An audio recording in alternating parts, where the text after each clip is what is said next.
This video does contain spoilers for episodes 1 and 2 of Your Friendly Neighborhood Spider-Man. If you haven't seen the show yet, go away.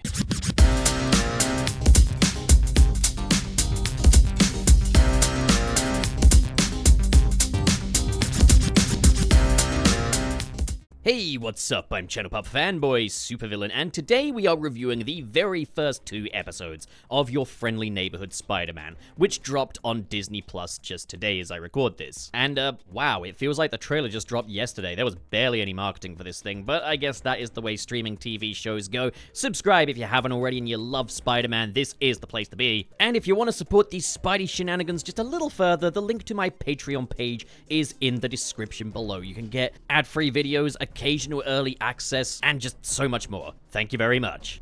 So if you saw my video on the trailer for Your Friendly Neighborhood Spider-Man, you'll know that I kind of wanted to be more excited about it than I really was. The show looked just a little bit tired, a little bit stale, and like it was repeating overall the same tricks from the MCU Spider-Man. When looking at its 60s-inspired art style, I was really kind of hoping for more of a back-to-basics Spider-Man. But now that we've got the first couple of episodes, how does it fare up so far? Well, let's start by talking about the general premise, what Your Friendly Neighborhood Spider-Man sets out to do.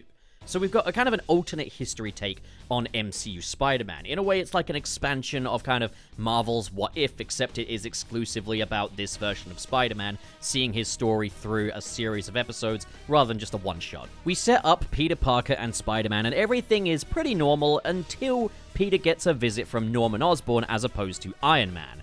And we get a peek at the origins of an MCU-adjacent Spider-Man, as well as that fabled street-level Spidey story. First impressions are kind of important, so I do want to talk about one of the more controversial aspects of this show, that being the animation. And I'm sorry, I'm just not with the majority on this one. I think the animation is mostly really good. Like, I really love the way this show looks. The way this show looks is kind of like a dream come true for me. Yes, it is cel-shaded 3D as opposed to hand-drawn 2D, which a lot of us, myself included, were hoping for. But as long as it looks good, I don't really care what method they use to get this thing moving. There is a difference between using CGI animation to create an aesthetic like this, as opposed to using it as a begrudging substitute for live action like Marvel's What If does. So as long as it fits the style and the style fits the animation, then I'm all game for it. I thought this animation technique was pretty cool back in Spider-Man the New Animated Series on MTV, and I think it's even better here, not just for technical advancements, but leaning further into that 1960s aesthetics. And then there's the opening titles, which propose a love letter to the Lee and Ditko era of Spider-Man, complete with a hip-hop remix of the 1960s Spider-Man theme. However, unfortunately, this 60s influence runs only skin deep, which was a little disappointing, as this is undeniably a modern Spider-Man in a modern world, complete with cell phones and live-streaming criminals. I think the 3D animation, though, especially lends well to action sequences and web swinging, but it's not without its quirks. Some of the backgrounds look okay, but others are clearly using posterized photographs, and I'm really not sure why some of the text looks so weirdly alien. It doesn't look very good, almost like the text has been AI generated. Mouths from the side look a little strange too. Also, my favorite part of this is the completely static background extras in some shots. These are hilarious. I think they needed some way to make these guys appear out of focus or something, because we can see that there's this one guy here who's just stuck frozen in a walking pose. It's all stuff that I can look past, but it did elicit laughter from myself and my housemates. The score for this show is also really cool, with nods to Michael Giacchino's Doctor Strange theme, and in a pretty eclectic hip-hop inspired score for the rest of the show, which suits the playful vibe. I will say, given that they used Doctor Strange's theme, it's a bit of a surprise that there's no utilization of the Michael Giacchino Spider-Man theme, but what we have here works. And I think the implication is that Doctor Strange is from the MCU and has portaled in from that dimension, so he does get to use that theme, while this Spider-Man is a different one, so different theme. And yeah, don't be fooled. This is definitely more of a B-side to MCU Spider-Man than anything else. Peter Parker is incredibly Tom Holland coded, and there are clearly elements here left over from when this was originally intended to be an MCU Spider-Man prequel. For example, Nico Minoura is Peter's best friend at Midtown High, and she is very much Zendaya's MJ. Very much an alternative girl, rebellious and introverted. Pearl takes up a similar role to Liz Allen as Peter's older crush. And we've got Peter going to Midtown High, which is more of a specialist school for the brilliant, and we've got him also taking on an internship at a tech organization, much like how he did with Tony Stark in Spider-Man Homecoming. The general blueprint is very much MCU Spider-Man, but if this show originally served to establish the origin story for MCU Spider-Man, well, it really only does that in the first 5 minutes, and then 20 minutes later we're entering the same time frame as Captain America Civil War, albeit with alternate events playing out. And boy, am I ever glad to have Twitter uninstalled, as this origin for Spider-Man, oh boy. So, Uncle Ben is already dead prior to Peter being bit by the spider, which is brought to Midtown High by Doctor Strange battling it out with a symbiote. Yeah, it sounds terrible, and maybe it is. I'm kind of undecided on this. Seems like Uncle Ben isn't part of this Spider-Man's origin story, and I can tell the discourse surrounding this show is going to be incredibly annoying. I'll be honest, I'm not in favor of it. At the same time, it's such an abridged version of Spidey's origin story that they might as well have not bothered. I guess Peter's just a heroic fella because he's just like that in this universe, which is endearing enough, I guess. Obviously, Uncle Ben was integral to Spidey's origin story in the comics and most depictions of the character, but for this one he's not, I guess. So they're doing a different thing. It's an alternate MCU Spider-Man, it's an alternate take on Spider-Man, and this does contradict the words that Peter says to Tony Stark in Captain America Civil War. I still stand by that the implication there was that Uncle Ben had been killed and it was partly Peter's responsibility. So yeah, it's an alternate take. This doesn't necessarily say anything about MCU Spider-Man, but for this Spider-Man here, Uncle Ben is not a part of that story.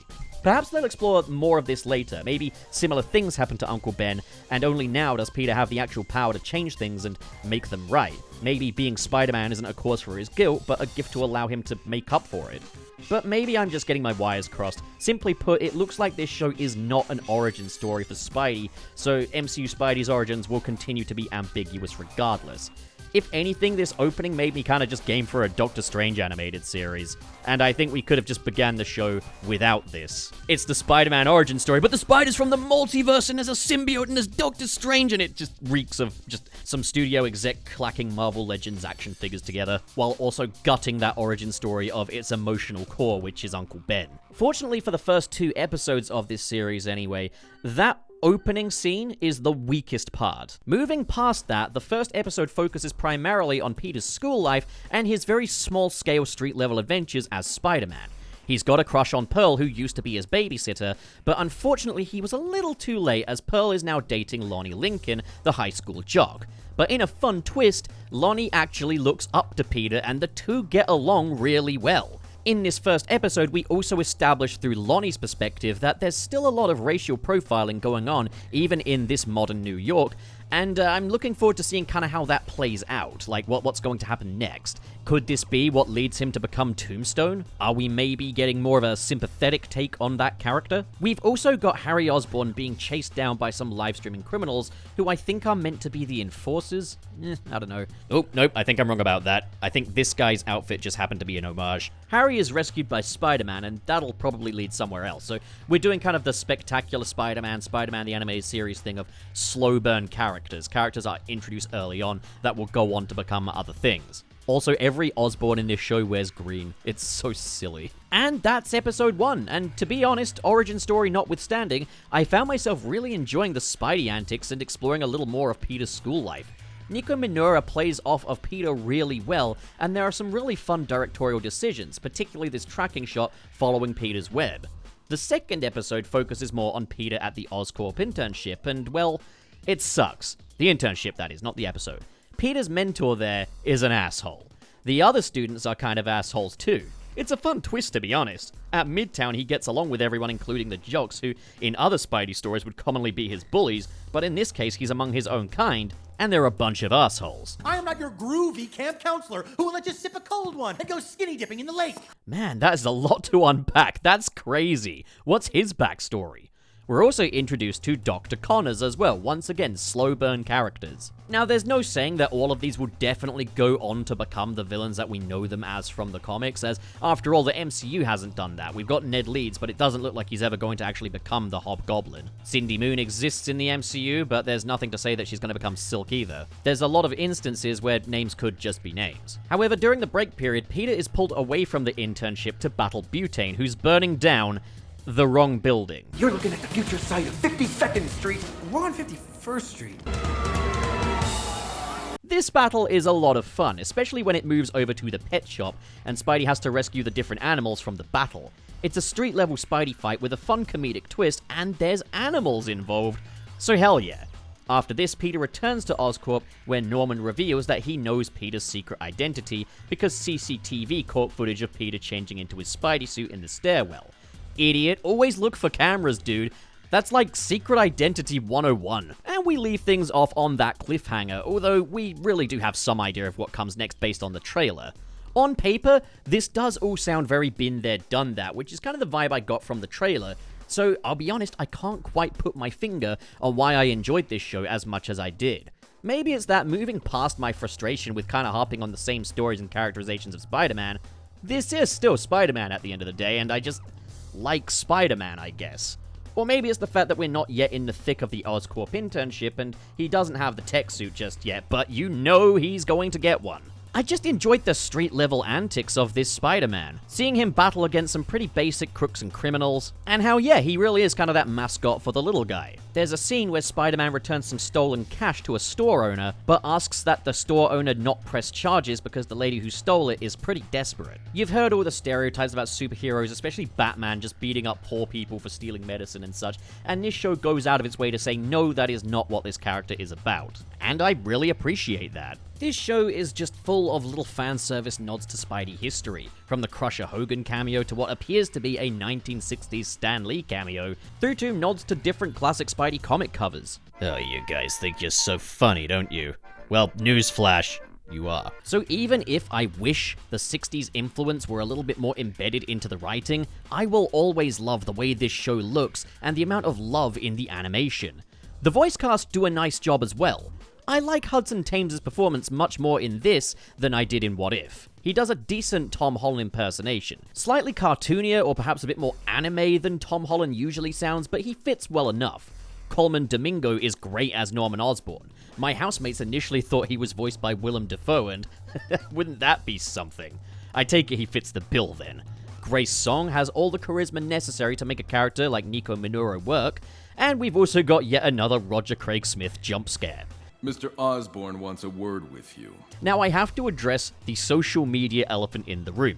Hudson Thames has come under fire, as not even 24 hours ahead of the show's release, he managed to make a controversial comment in an interview with Collider stating, "I was worried the show would be annoying and woke."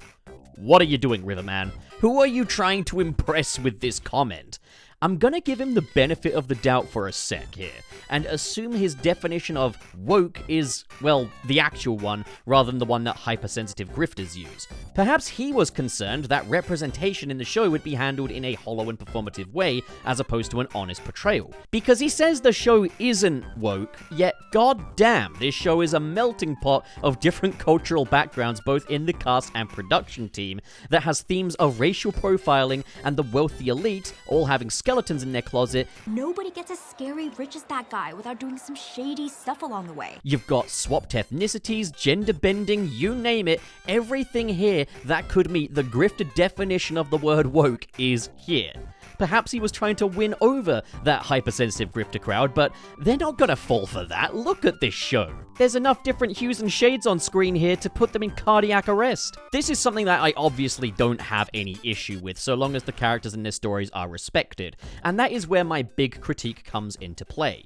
I wish they hadn't bothered with the very quick and dirty version of Spidey's origin story. That's my issue. It sucks, and it's going to make online discourse surrounding Spider-Man even more insufferable than it already is. If there's one story that was disrespected here, it's Spidey's origin story. But beyond that is a fun Spidey show that taps into the smaller scale adventures of a friendly neighborhood Spider-Man with a fun cast of characters and a superb art style. and I look forward to what twists lie ahead with that. It is amazing how badly handled the origin story was, yet how good this show managed to be after that. My fear now is that almost every episode is going to give Spidey a new suit. Honestly, I like this proto-suit he's got here with the sports jerseys and primitive web shooters, especially with the big tank on his back and the pipes going around his suit getting caught up in doors and stuff. It's a little impractical, which gives him a good reason to change it. But I don't want to see him getting a new suit every other episode just to sell toys, even though that's inevitable. I'd like for him to just go from this one to the classic, which I'd imagine we'll see in the finale. This show at the very least gives us an opportunity to explore aspects of Spidey's stories from the MCU that we didn't get the time to explore. Perhaps at the end of this season, Peter's identity could be revealed to Aunt May, and then because we don't have to worry about the repercussions of Infinity War and Endgame, we can actually deal with the repercussions of Aunt May discovering Peter's identity in Season 2, rather than gloss over that to account for the big purple alien in the room. This show is full of different opportunities, and it's already squandered one with the origin story. But if the rest of episodes 1 and 2 are anything to go by, I think I'm really going to enjoy this show. It's easily a massive step up from both Ultimate Spider-Man and Marvel's Spider-Man 2017, and I know that might not be saying much, especially in the case of Marvel Spider-Man 2017, but I am just happy to, for now, be out of the trenches when it comes to Spidey cartoons. Okay, what do you guys think? I'm handing it over to you now. What do you think of the first couple of episodes of your friendly neighborhood Spider-Man? What do you think of my review? Comment below, discuss, and as always, if you've enjoyed this video and you want to support more like it, be sure to hit subscribe, hit the like button, and in the description below is the link to my Patreon page, where you can get ad-free access, occasional early access, exclusive posts, and your name in the credits for as little as $1 a month. A special shout out, though, goes to the patrons in the $5 and above tier. They are Seppo the Smith, Silver, Josh Strider, Grant Allen, Twilord, Coco210, Hey It's Classy, Ian, Cho Henshin, KB, RT0, Carl X, Hypes, Sad Goku, Dare Denny. Also, Dare Denny, I am watching Daredevil now. Check your DMs, I'm talking about it. SSS06, Kale Bennett, you should rebrand as Wade Whipple. Hey, why don't you go to hell, Kale Bennett? Ken K, Mr. SP, Cirrus the Skeptic, Biotin, and Vera Wild. Thank you folks so much for your generosity, and to all of you at home, thank you so much for watching, and have a great day. Now get out of here.